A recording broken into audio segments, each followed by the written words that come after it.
Bonjour, chers frères et sœurs, que le nom du Seigneur ce matin soit béni. Que le nom de celui qui nous a rachetés à un grand prix, celui qui nous a aimés avant la fondation du monde, qu'il soit élevé, qu'il soit célébré, qu'il soit magnifié. Alléluia. Alors ensemble, nous pouvons dire, Alléluia, c'est ici la journée que l'Éternel a faite, qu'elle soit pour nous une journée de joie, une journée d'allégresse. Amen, amen, amen. Et je profite de cette occasion pour vous souhaiter à tous et à toutes un très, très, très bon culte. Alléluia. Que Dieu nous bénisse encore et encore et encore et encore. Et déjà, nous sommes bénis. Amen. Alors, ce matin, je viens devant toi pour partager ce court message avec toi. Mais bien avant, je vais chanter ce chant qui dit: Seigneur Jésus m'a sauvé. Seigneur Jésus m'a sauvé. Seigneur Jésus m'a sauvé. Seigneur Jésus m'a sauvé. Alléluia, sa croix est devant moi. Je ne peux plus jamais retourner. Sa croix est devant moi. Je ne peux plus jamais retourner. Seigneur Jésus m'a sauvé. Il m'a sauvé, Seigneur Jésus m'a sauvé. Seigneur Jésus m'a sauvé, Hosanna. Seigneur Jésus m'a sauvé. Alléluia, sa croix est devant moi. Je ne peux plus jamais retourner à ce monde. Sa croix est devant moi. Je ne peux plus jamais retourner aux choses du passé. Sa croix est devant moi. Je ne peux plus jamais retourner. Amen, amen. Alors, j'aimerais partager ce court message avec toi concernant l'histoire du petit Samuel dans la Bible. 1 Samuel chapitre 3. Nous y trouvons plutôt cette histoire. La Bible nous dit que le sacrificateur Élie avait les yeux troubles en ce moment-là. Et il était couché à sa place. Nous voyons que Élie, le sacrificateur, qui était le mentor, qui était le père spirituel du petit Samuel, était déjà dans un état, dans un mauvais, je peux dire, état. Il avait des yeux troubles, ce qui veut dire que sa vision était limitée. Il était couché là, à sa place, ce qui veut dire qu'il était dans la routine. Il était le mentor de Samuel, était dans la routine. Il était toujours là, à sa place. Mais le petit Samuel, la Bible nous dit que dans la maison d'Élie, ce petit garçon dormait là où il y avait l'arche. C'est là qu'il dormait. Et encore, cette histoire nous apprend que les enfants du sacrificateur Élie étaient corrompus.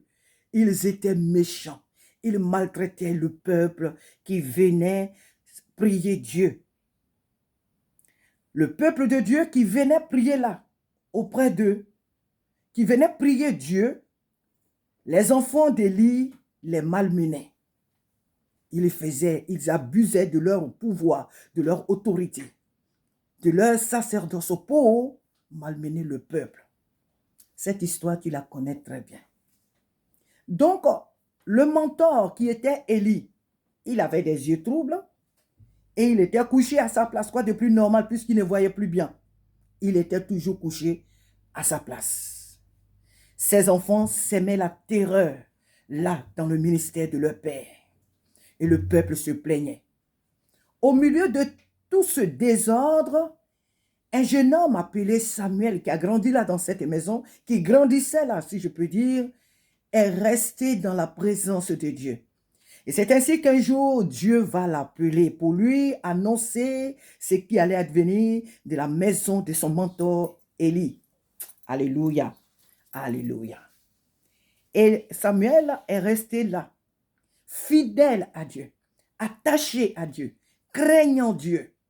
Et c'est celui-là qui plus tard va devenir le prophète, alléluia, de tout Israël.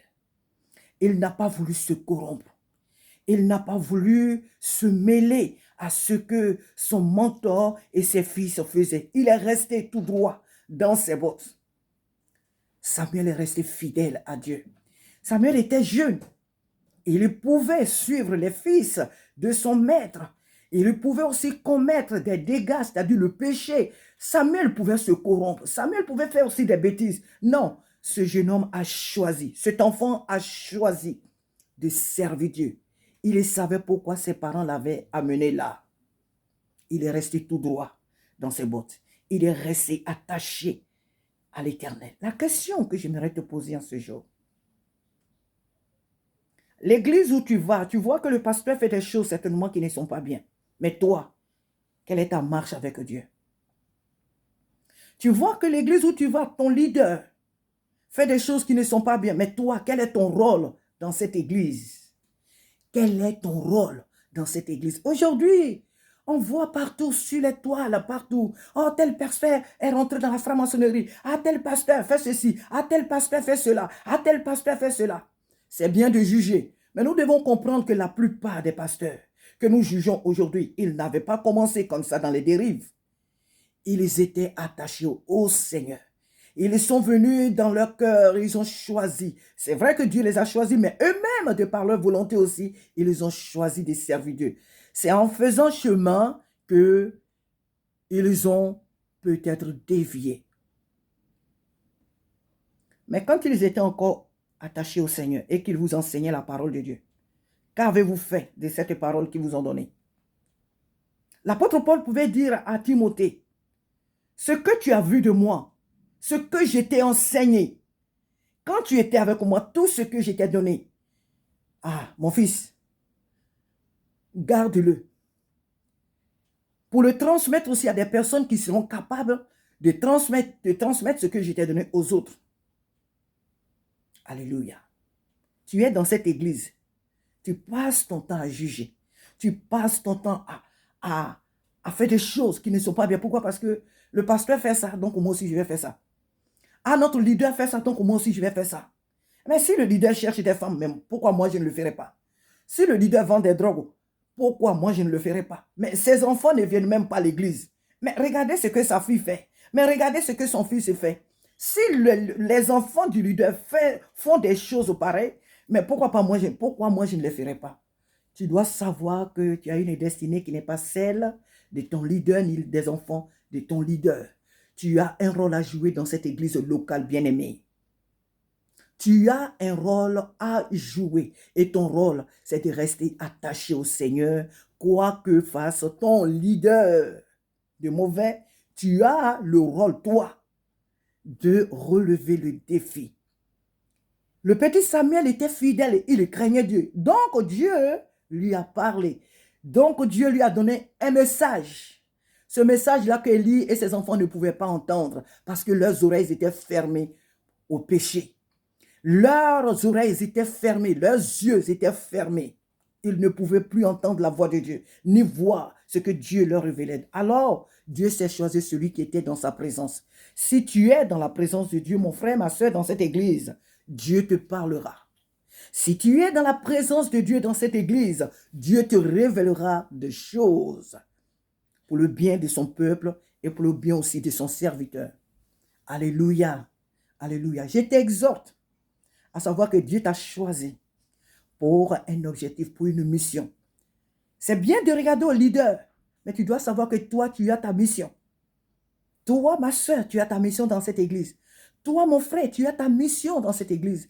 Ne te fie pas à ce que fait ton leader. Ne te fie pas, ne regarde pas à ce qu'il fait de mauvais, mais attache-toi à Jésus-Christ. C'est ce que j'aimerais ce matin, j'avais à cœur de partager avec toi. Attache-toi à Jésus-Christ. Ne fais pas comme les autres. Ne fais pas ce que les enfants du pasteur font. Ne fais pas ce que le leader fait de mauvais. Non, ne copie pas, parce que sa destinée n'est pas toi ta destinée. Prends l'exemple sur le petit Samuel qui a été fidèle et Dieu l'a béni. Qu'il en soit de même pour toi. Très bon culte. Développe encore toi-même C'est un très beau message. Il nous parle à nous tous. Alors que le Seigneur te bénisse et que Dieu te fortifie et que, amen, amen, amen, amen, cette parole nous serve à nous tous, leçons. Amen. Bisous et à très bientôt.